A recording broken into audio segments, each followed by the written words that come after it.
તો સમાચારમાં આગળ વાત કરીએ તો તાજેતરમાં કોચિંગ ક્લાસીસ માટે સરકારે ગાઈડલાઈન જાહેર કરી છે.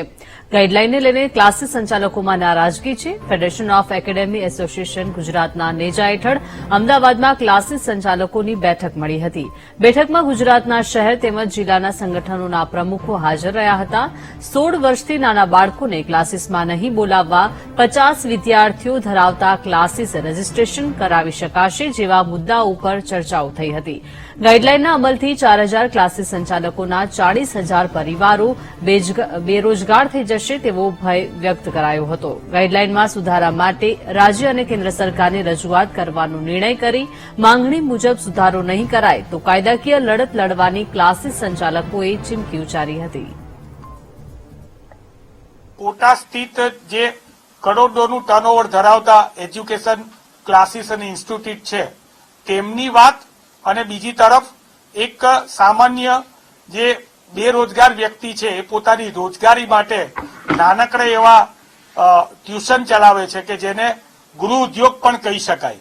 એ રોજગારી કરનાર વ્યક્તિની વાત એ બંનેને સરકાર એક લાકડીએ ના હાકે એના માટેની ચર્ચાઓ કરી હતી અને એના જે સંચાલક છે એને એના વાલીને કોની પાસે મોકલવું એ પોતે વિચારે છે અને પોતે એની ઈચ્છાથી મોકલે છે.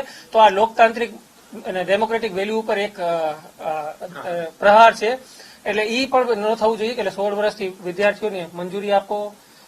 રજીસ્ટ્રેશન આ જે ફેડરેશન છે એ પોતે નૈતિક જવાબદારી સમજીને રજીસ્ટ્રેશન લેવા તૈયાર છે, પણ રજીસ્ટ્રેશનની કેટલીક શરતો છે એમાં છૂટછાટ આપો જેથી કોઈ પણ શિક્ષકની સ્વરોજગારી જાય નહીં. અને ટ્યુશન અધિનિયમ જે 2002 સરકારે બનાવેલું છે એને પણ એડ કરો જેથી કોઈ પણ સરકારી શિક્ષક ટ્યુશન ન કરાવી શકે ને કોઈ પણ સ્કૂલનો શિક્ષક જે છે એ મફત અથવા પૈસા લઈને બપોર પછી સ્કૂલ સમય પછી ટ્યુશન કરાવી શકે નહીં. એ માંગણી પણ છે કે આમાં એ વસ્તુ પણ શું કરો, એડ કરો જેથી રજીસ્ટ્રેશન પણ બધેનું થઈ જાય સારી રીતે.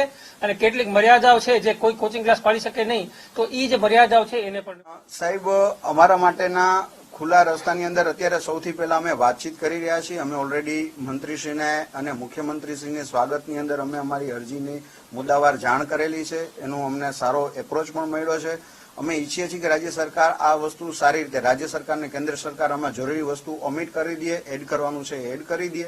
જો ન થાય તો સાહેબ બંધારણીય જે જોગવાઈઓ છે એ જોગવાઈને અનુરૂપ અમે આગળની કાર્યવાહી કરીશું. આ ગાઈડલાઈનમાં સૌથી વધુ સંવેદનશીલ જો મુદ્દો હોય તો એક એ પણ છે કે 40,000 પરિવાર 4,000 થી વધારે ટ્યુશન ક્લાસીસ અમારા સંગઠનમાં એવા છે કે જે લોકો જેડબલ્યુ નીટ જેવા કોચિંગ ક્લાસીસ નથી કરાવતા પણ ધોરણ 10 કે એનાથી નાના બાળકોના અભ્યાસક્રમોનું કોચિંગ આપે છે.